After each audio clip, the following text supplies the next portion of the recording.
Hi everybody! This week I'm going to show you how to loom knit a basket weave hat.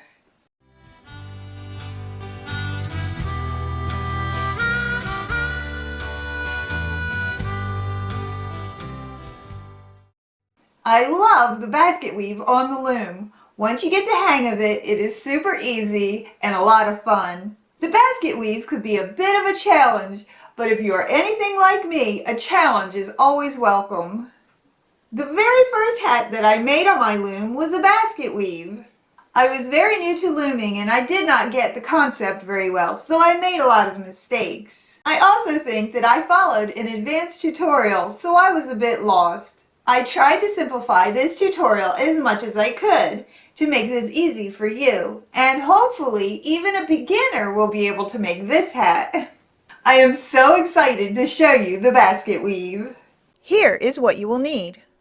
I used a 36 peg loom, but you can use a 40 peg loom if you need to. Scissors, loom hook, and yarn needle. Yarn, I double up on my yarn and I chose orange and black for this hat. I used size 4 red heart yarn. And you will need small rubber bands, pencil, and paper. To get your hat to look like a basket weave, we need to alternate our stitches between the knit stitch and the purl stitch every 3 pegs around the loom. In order to keep track of our stitches, we need to mark our pegs. There are 2 ways that we can do this. Some people mark their pegs by changing peg colors from another loom like this. Or you can mark the pegs with small rubber bands. I found it to be much easier to use the rubber bands, so that is what I used. I start marking my pegs with the rubber bands on the peg to the right of the starting point. The side peg is where I start each row. I simply get a rubber band and wrap it around the first 3 pegs and push them to the bottom of the pegs so that they are out of the way while I am looming. Now skip the next 3 pegs and put rubber bands on the following 3 pegs, and you continue this until the loom is complete. Now let me explain to you how easy it is to keep count of each row with a paper and pencil.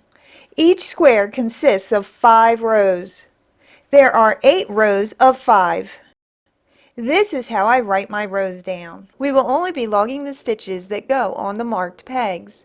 This makes it easy to keep track if you set your work down. Each circled and underlined section will get 5 rows marked on it as we pass our starting point, except for the cast on row, which only gets 1. See how I did the marked section at the top of the paper? All of the knit stitch rows are circled. It helps me to remember this because I circle the top of the peg with my yarn when I do the knit stitch. All of the purl stitch rows are underlined. I remember this because I lay my working yarn under my yarn loop on my peg when I do the purl stitch. One of the most important things to do when you are doing the basket weave is to always remember to mark your row down every time you pass the starting point. Notice on this basket weave hat where I messed up on this row because I wasn't paying attention. So get excited every time you pass that starting point and remember to mark down every row. I love a brim because they keep my ears warm, but you can change your pattern by eliminating 2 rows of 5 if you don't want a brim. It gives it a different style. You can also make your hat without a pom-pom for a different kind of look. You don't have to follow my pattern exactly. Don't be afraid to change your pattern to suit your preferences. We start our hat off by making a slip knot like this. Now place the slip knot on the first peg and pull the knot tight.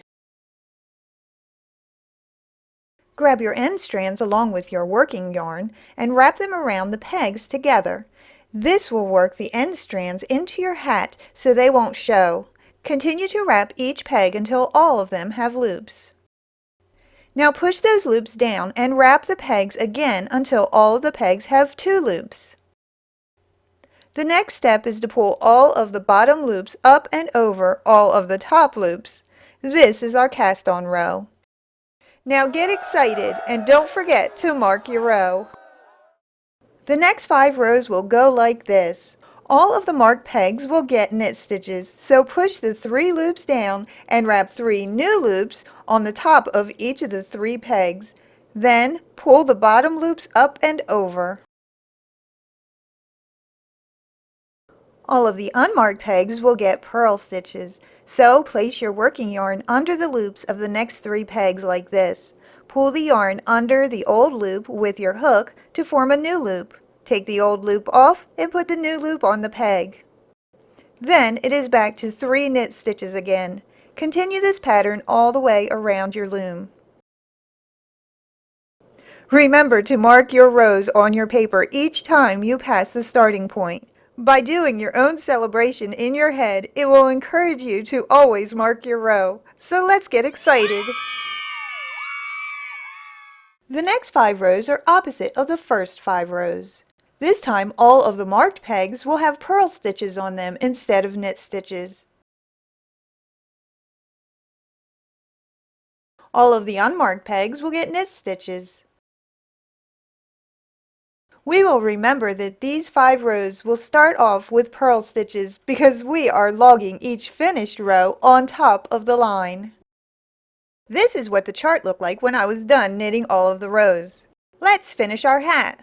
Now that the hat is done being loomed, cut the yarn long enough to sew the loops together all the way around the loom. Thread it onto your yarn needle. Push the needle under each one of the loops on the pegs like this. Now use your loom hook and take all the loops off of your loom. Pull your yarn string so that all the loops pull tight and it closes the top part of the hat. Now tie a knot so that the string is secure and then cut the extra yarn off. This is what the hat looks like before I put the pom-pom on it. Now let's make the pom-pom. Cut a long piece of yarn and fold it in half. Then place the yarn between your fingers like this to make it easy to tie the pom-pom together when you are done wrapping the yarn. Wrap the first 3 fingers until the pom-pom is as thick as you want it. Cut the yarn, pull the yarn off of your fingers, and then use the folded yarn that is between your fingers to tightly tie the pom-pom in the middle.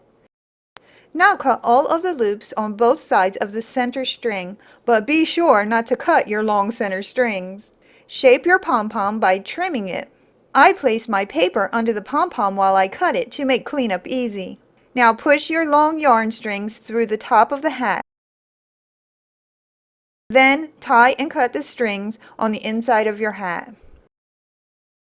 I hope I accomplished my goal to make this basket weave hat easy for you to understand. I always enjoy reading about how you make these projects your own. And I also love reading your comments and suggestions, so please leave your feedback down below. Now check out this silly little Olaf doll from the movie Frozen that I made on my loom. When I finally finished him yesterday, I was laughing so hard that I was crying. He's so funny looking. Once I get the pattern worked out the way I want it, I will make a video so that you can make one too. I also want to show you what I made for my husband for his birthday today. Slippers! He wanted me to make him a pair of slippers, so I made them on my loom. I am so excited about them, and I think they turned out awesome for my first pair. I think he's gonna love them. Happy birthday! Be sure to subscribe and check out our Facebook page so you don't miss anything from Easy Me World. I want to give a special welcome to all of the new subscribers to our channel, and I want to thank everyone for taking the time to watch. I'll see you next time. Bye! Let's go. Oh my gosh. Oh my gosh. Infinity scar. Look what we can match. Oh wow. Wait, let me figure it out. This is the best part. This is the best Christmas gift I've made.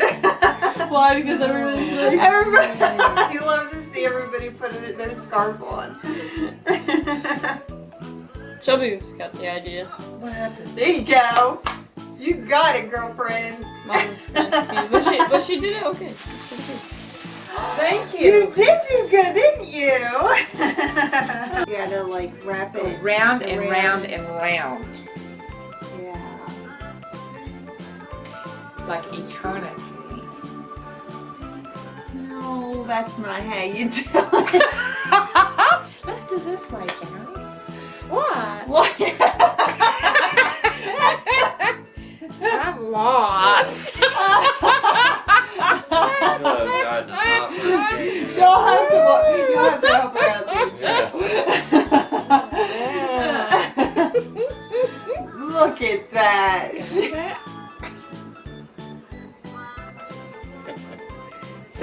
you ever know?